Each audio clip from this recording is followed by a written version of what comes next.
shoulder feel? It looked like you might have re-injured it, and what were you able to do in his treatment to get back to at least to this point with the shoulder? Just treatment all day, every day, trying to get it right. And did you re-injure yourself on that play that in the fourth with Cam? Did you re-injure it at that point or no? No, I got kneed in the nuts. Okay, just making sure. Thanks, Chris. Next is gonna be Kellen Olson with Arizona Sports. Hey, Chris, what is giving you the trouble the most with the shoulder? Is it passing, dribbling, shooting? Is there anything in particular? I don't know. Just got to figure it out. Playoffs. Everybody a little banged up. I got to figure it out. Next up is Ramona Shelburne with ESPN. Hey, Chris, you've had these happen in the playoffs, these kind of injuries, and it's, there's sometimes that's just, some people think it's like, why does this happen to you? How do you handle this? Just this, these ill-timed injuries like this? Get through it. It is what it is. You control what you can control. I know I do everything on a daily basis, yearly basis to prepare myself to be ready to play. And when things happen, they happen. And you got to overcome and get through it. Next is David Chenolato from Italy, followed by Anthony Slater. Hey, Chris. Obviously, for this team, you're not just important as a player, but also with your leadership. How can you help your team both when you are on the floor and off the floor? Just try to be vocal. Try to match it with the energy. We got to stay locked into the game plan. Guys playing hard, competing. We got to try to, limit their free throw attempts. They're shooting a lot of free throws last game tonight. If I was a betting man, 11 games in a row. 11 games in a row. Final two questions are Anthony Slater with The Athletic and Gina Mizell. Did your shoulder feel better today? Did you feel a little bit looser? And how much do you think 2 off days coming up will help compared to just the one? It is what it is. Keep trying to get ready. Like I said, prepare. Always, and we'll see what happens. Final question is Gina Mizell with Suns.com. Hey, Chris, just as a team, what do you feel like the biggest priorities will be as far as the next 2 days and kind of what you need to clean up and get ready for the next one? Look at our defensive coverages, see how we can limit the layups and the dunks. Seemed like they made shots sort of later in the game. We had a lot of great looks earlier, and just keep fighting. Thank you for the time, Chris. 11 in a row is tough. Oh, man. It's tough to see. It's tough to talk about, Coach, but at what point do you start to explore perhaps starting Cam Payne in his position? I think Monday we were thinking about now. Look, the good thing they got 2 days to evaluate Chris, and Chris gonna have to sit down with their coaching staff and just be honest because they're already behind the 8 ball. We understood that the Lakers falling to 7 was not a good thing, but Chris Paul being hurt, it's just not giving them a fair chance. And at some point, if he can't shoot the ball and make the passes or play defense and be physical the way he needs to be, look, if he's at 60%, you're not, Chris Paul, I don't care how great he is, you're not beating the Lakers at 60 or 70%. They're better off giving those minutes to other guys, Cameron Payne. At least you have a fighting chance. Right now, you're playing 4 on 5 when Chris Paul's on the floor. He, for good reason, is playing it pretty close to the chest as far as how well he's feeling or isn't at this point yet. But how big a difference do you think that perhaps 2 days away could be?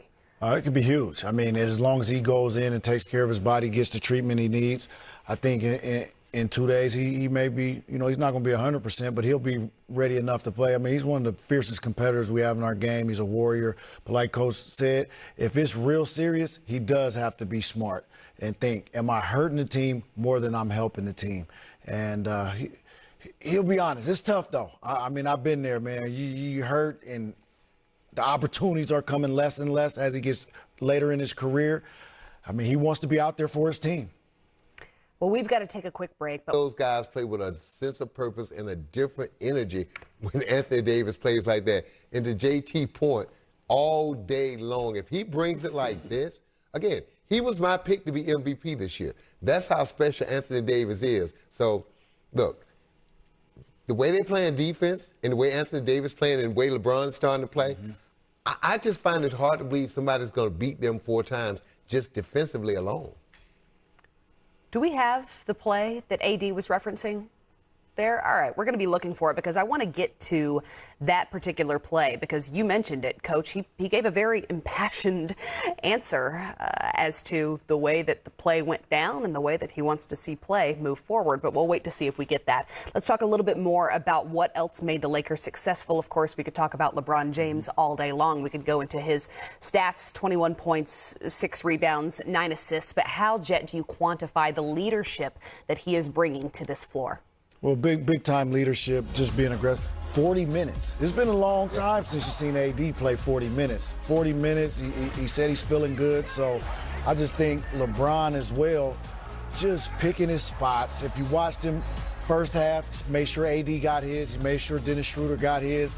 And then in the third quarter, LeBron put his head down, got to the paint, and really made an emphasis on, look, we're going to take care of business. We know we got bigger fish to fry down the road. Let's win this one. Let's take care of business, get some rest. It's 2 days off. Sunday, they'll come back rested, early game, and they get ready to get another win. We do have the play here now. So, Coach, walk me through a little bit of what happened here, but also... You know, right now, if Phoenix loses the next game on Sunday, it's over. And they understand that, so they got to figure out, they got to muck the game up, they got to make it ugly, and they got to turn this into a street fight in a phone booth. Because if they keep going up and down the court with the Lakers in transition, it's going to end soon. He's in the paint, aggressive, looking to get his. It makes everybody else dangerous out there. So they want to see him in attack mode. Very similar to what Rondo did last year. Rondo was another guy that can play in ball screens, be a facilitator, but he also was able to score last year in the playoffs. And Schroeder's picking up right where Rondo left off. Chris Paul is sitting down to address the media, and I want to get to him because, as you've both mentioned, this series will likely go as his health does. And last year about not being able to play in front of Laker fans at a home game. Just wondered how the atmosphere tonight impacted. Staples Center was exactly what it needed to be. Once it get full capacity, it would be even louder, but that's what we wanted. We fed off the crowd tonight, especially during our runs. The crowd was loud and gave us some extra energy to make shots, to get some big plays defensively, and ultimately win the game. So, we definitely gonna need a game 4. Being as early game, some of us still might be a little asleep. It's not the normal routine. So I know they're gonna come in full effect and give us that energy that we need. You had that awkward landing at the end of the second quarter, and then come in the third quarter, you score 18 of your points, Anthony. Just wondered how it felt and how you played through it and were able to be effective on offense. Well, it's the playoffs. There's rare that I'm going to come out of the game. We got 2 days in between, so we can get it, looked at and checked out. But landed awkwardly. Try not to fall on Book. And I guess it hyperextended a little bit, but just keeping it warm, keeping it loose, and just wanted to keep going. But it felt fine throughout the rest of the game. Really didn't have any problems with it. But like I said, it was all for adrenaline. So we'll see how I feel tomorrow, get some treatment, and get some treatment Saturday, and be ready to go Sunday.